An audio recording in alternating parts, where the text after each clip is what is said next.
6 de la mañana, 32 minutos. Saludamos a esta hora al ministro de Hacienda y Crédito Público, el doctor José Manuel Restrepo. Ministro, gracias por acompañarnos. Buenos días. Muy buenos días, Luis Carlos. Un saludo muy especial a usted y a todos los oyentes de la FM. Es grato estar con ustedes esta mañana. Ministro, pues que pocas veces uno llama a un ministro de Hacienda a decirle felicitaciones, pero felicitaciones. Yo creo que a todos los colombianos, al sector empresarial que ha sido resiliente, a los distintos sectores de la economía, a todos los ciudadanos que hemos logrado sortear el impacto de una pandemia, creo yo, con éxito y que estamos saliendo de lo que eso significó, el peor choque en la historia económica del país.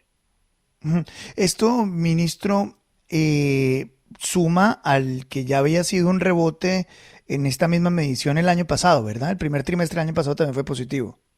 Exactamente, y esto suma a que el año pasado habíamos crecido 10.6%, es decir, crecer 8.5% en un trimestre versus un año anterior que crecía al 10.6%, yo creo que es muy significativo. Y para mí es muy Claro. significativo también ver el índice de seguimiento de la actividad económica de marzo, 7.6%, que desbordó cualquiera de mis estimaciones. ¿Qué es lo que está pasando? ¿Por qué esta actividad económica? ¿Por qué estas buenas calificaciones? Yo creo que aquí hay un resultado de varios caminos. Primero, toda la política contracíclica en materia de gasto e inversión pública. Segundo, todo este esfuerzo de compromiso por Colombia, también de inversiones para activar la economía. Tercero, una característica de verdad de resiliencia de un sector productivo, un sector empresarial que ha salido adelante, ha sorteado se ha reinventado para enfrentar estos momentos. Y unos sectores claves de la economía, en este caso particular, como la industria, el comercio, los servicios y las actividades artísticas que están generando una muy buena dinámica, así como unos motores que están ahí detrás alimentando el crecimiento, que son especialmente el sector de la construcción, que ha sido un sector que en este momento está generando una buena dinámica productiva. ¿Es posible que esto se mantenga, este ritmo? ¿Esto se puede mantener? Nosotros estamos estimando en nuestro marco fiscal anterior para este año un crecimiento del 5%. Eso era antes un poco de ver estas cifras. Seguramente en el próximo marco fiscal que presentaremos al país, pues habremos de revisar esa cifra de crecimiento de la economía, pero lo que es importante es que de todas maneras ese crecimiento al final puede estar, como lo señala el Fondo Monetario Internacional, del orden del 5.8%. Y ya con eso estaríamos dentro de la tercera economía o segunda economía que más crece en más de 52 economías del mundo entero, y por eso pues no es extraño que el Fondo Monetario Internacional, cuando revisa los pronósticos, el país a quien más le aumenta el pronóstico es a Colombia, es el número uno a nivel global. Luego creo que va a estar rondando ese orden del 5.8%, seguramente, como dijo el Fondo Monetario Internacional. Señor ministro, cuando las personas, las familias, un poquito más de 14 millones de familias, digamos, se enfrentan a la economía, ellos deberían ser quienes deberían ser felicitados porque gracias al consumo es que la economía ha repuntado. Pero se enfrentan a dos situaciones. Primera, tasas altas. La tasa de usura está en 29,5, casi 30% la compra con tarjeta de crédito. Y obviamente esa escalada de precios, de la variación de precios, una inflación cercana ya a los 2 dígitos. ¿Cómo explicarles a las personas que en medio de tasas altas e inflación creciente la economía vaya bien? Porque a pesar de que las tasas son altas en términos eventualmente nominales, las tasas reales siguen siendo negativas, siguen siendo proclives a la reactivación económica. Y de hecho, de facto, la cartera comercial, hipotecaria, de consumo, la totalidad de las carteras, microcrédito, están creciendo. Incluso la última tasa de crecimiento en abril era del 13% en términos nominales. Quiere decir que a pesar de la decisión de aumento de política monetaria, de tasa de interés de política monetaria, la tasa real sigue siendo negativa, o sea, proclive a la reactivación, y de todas maneras la cartera no se ha visto afectada hasta este momento. Por un lado. Y por el otro lado, efectivamente, nosotros enfrentamos un fenómeno inflacionario como lo enfrenta el mundo, OECD por encima nuestro, América Latina por encima nuestro. Ese es un fenómeno global derivado de la salida de una pandemia, y ese fenómeno de todas maneras afecta parte de esta dinámica de crecimiento, o sea, pudiera haber sido mucho mayor. Lo estamos enfrentando con todos los instrumentos posibles, mejora en materia fiscal, la política de normalización monetaria, la reducción de costos, haciendo el esfuerzo también en generación de subsidios para el sector agropecuario, buscando con ello mitigar el impacto en materia de precios. Ministro, con los buenos días, le saluda William Calderón. Pero siguiendo esa línea de conversación, ¿Es la inflación una amenaza para mantener la senda de crecimiento económico? Es decir, ¿ese es el gran riesgo que nos frene el crecimiento o la inflación? Yo siento que el incremento de inflación, pues efectivamente se ha venido dando, es alto, pero la tendencia debería ser en los próximos meses a ceder, es decir, la inflación anualizada debería ya empezar a ceder, ya estamos empezando a ver algún comportamiento de que se está cediendo, por lo menos en el índice de precio a productor para el sector alimentos, que fue el alto jalonador en materia de precios, y creo que estos esfuerzos en los distintos frentes tienen que ir dando un resultado en el mejor comportamiento de los precios.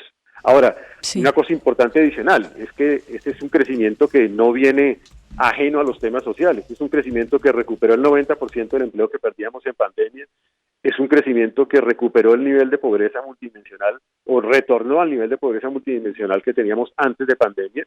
Es un crecimiento que también retornó a los niveles de equidad que teníamos antes de pandemia y es un crecimiento que ha mejorado las cifras de formalización laboral en el país, con cifras récord incluso en la historia de nuestra nación.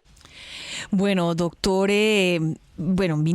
ministro Restrepo, yo le voy a hacer una pregunta, pues como cualquier ciudadano del común que se está preguntando en este momento y dice, a ver, ¿yo por qué tengo que celebrar una cifra de crecimiento económico o la celebro, pero dónde se va a reflejar en mi vida, en mis ingresos, cuando estamos hablando ahí de la inflación, estamos hablando de cifras altas de desempleo, estamos hablando de una recesión mundial que se viene y que sin duda también va a afectar a Colombia? ¿Por qué tendría yo que celebrar esto y cómo y cuáles son, digamos, como las repercusiones directas en la gente de a pie, en el ciudadano? Yo por eso señalaba que no es un crecimiento que viene ajeno a la realidad social, incluso he hablado de un crecimiento que tiene corazón. ¿En qué sentido?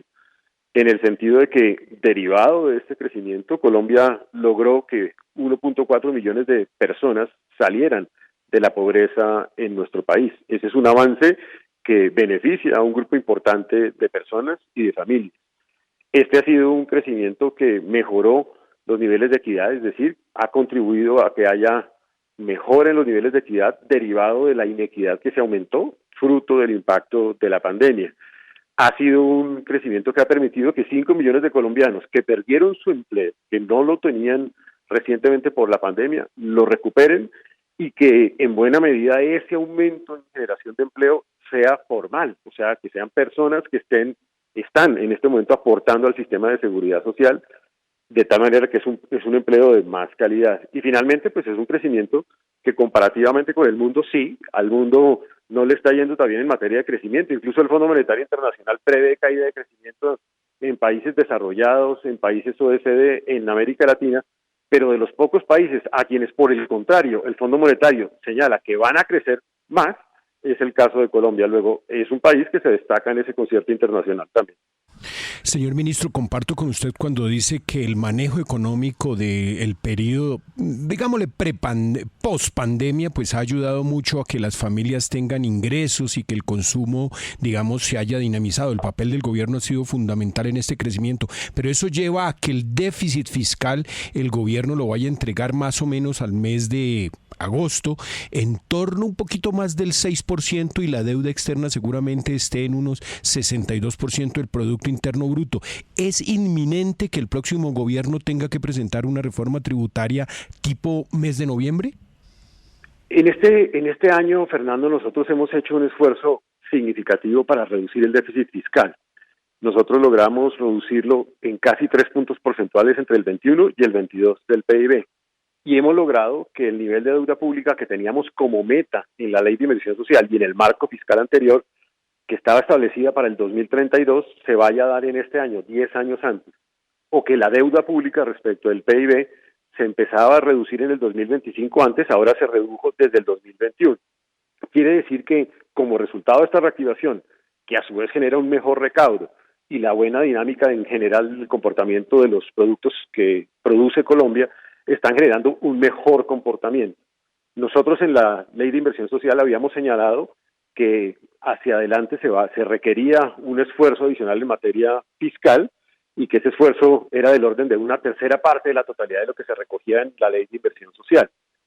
Creo que la presión en este momento, dado el mejor comportamiento, pues nos lleva a pensar que en principio seguramente la necesidad no va a ser tan sentida, no obstante lo cual, si un gobierno quiere tener más gasto, más inversión distinto a lo tradicional, pues seguramente va a tener que requerir un esfuerzo de generación de ingresos adicionales.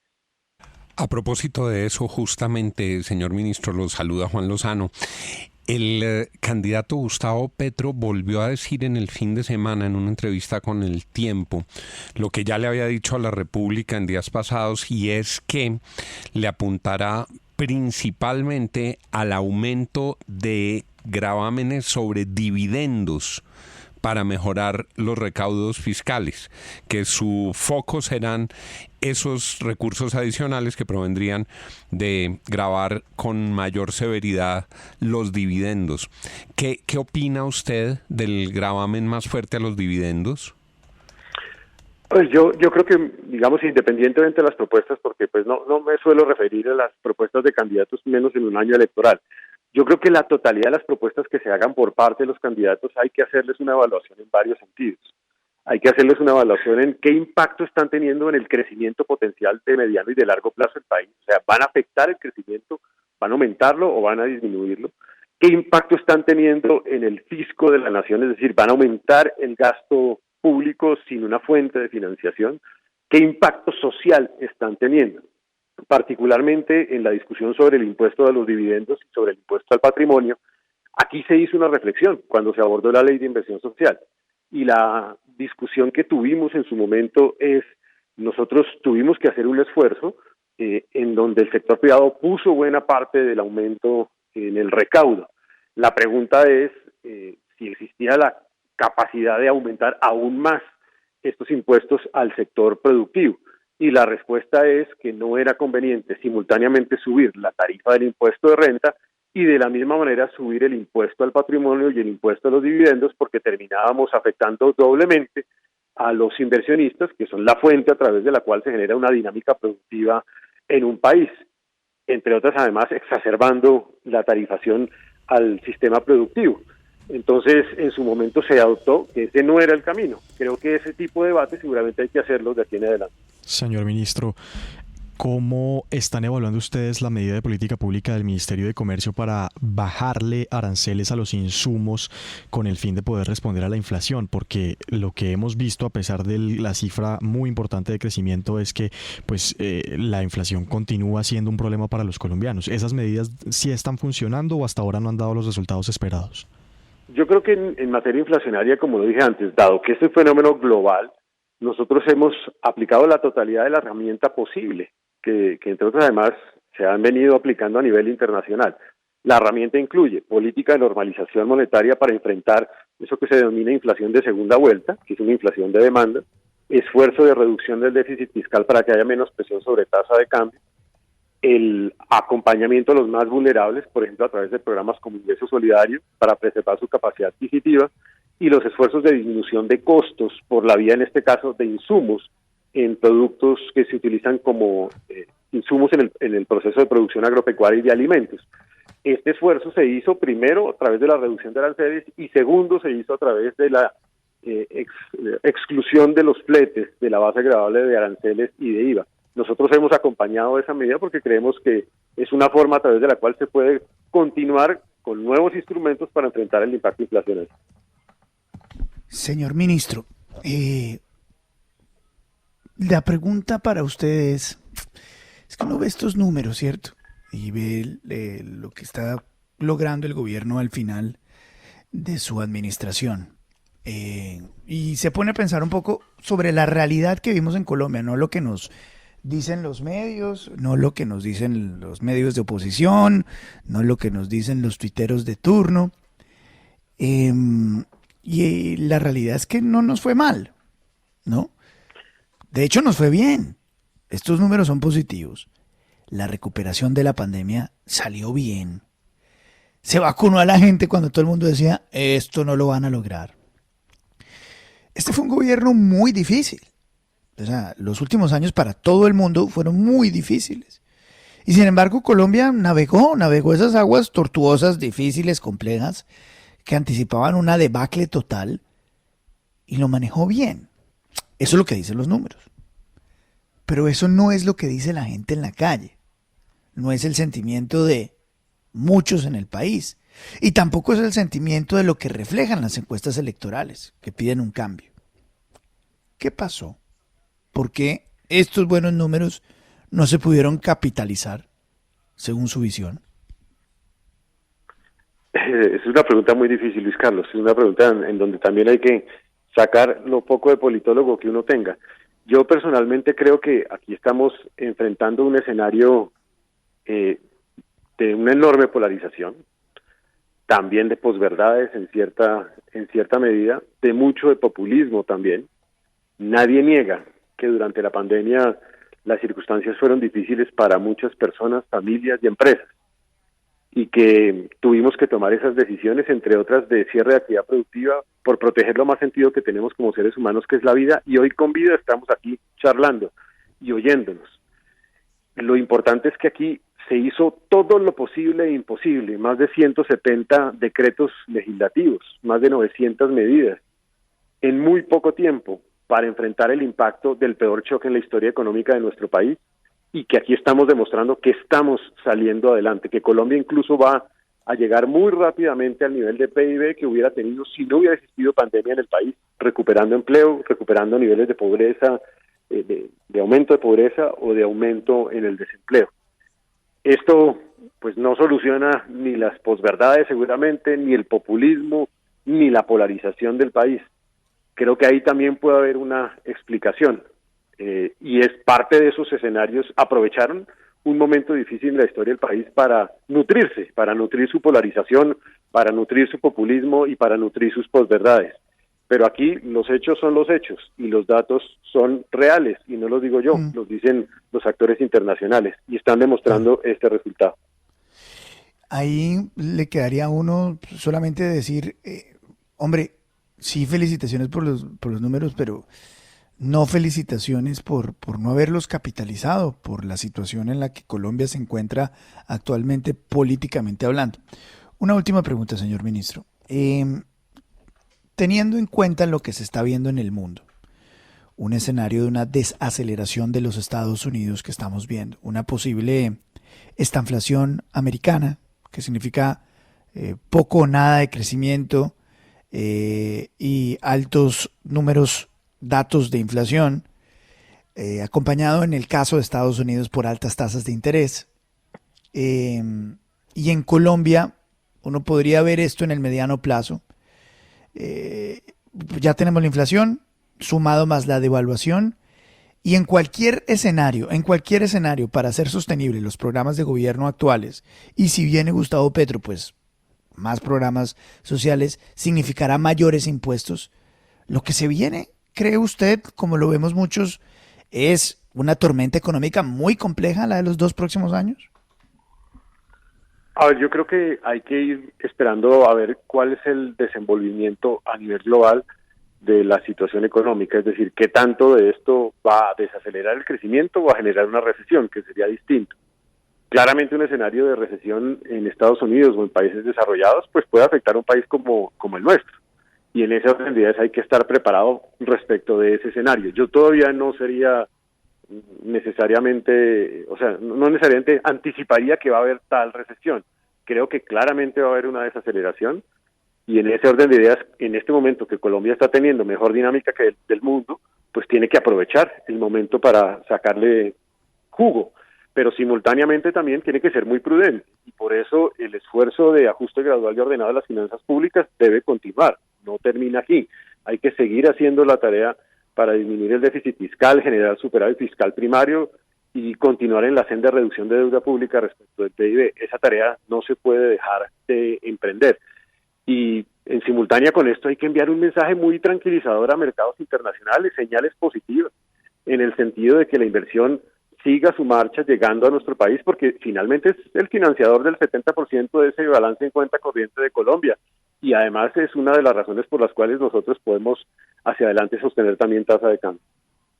Son las 7 de la mañana, 51 minutos. Señor ministro, como siempre, le agradecemos mucho por sus minutos y por sus explicaciones a esta hora aquí en la FM. Muy amable, muy gentil. Gracias, Luis Carlos. Saludos a todos los oyentes de la FM y a su mesa de nuevo.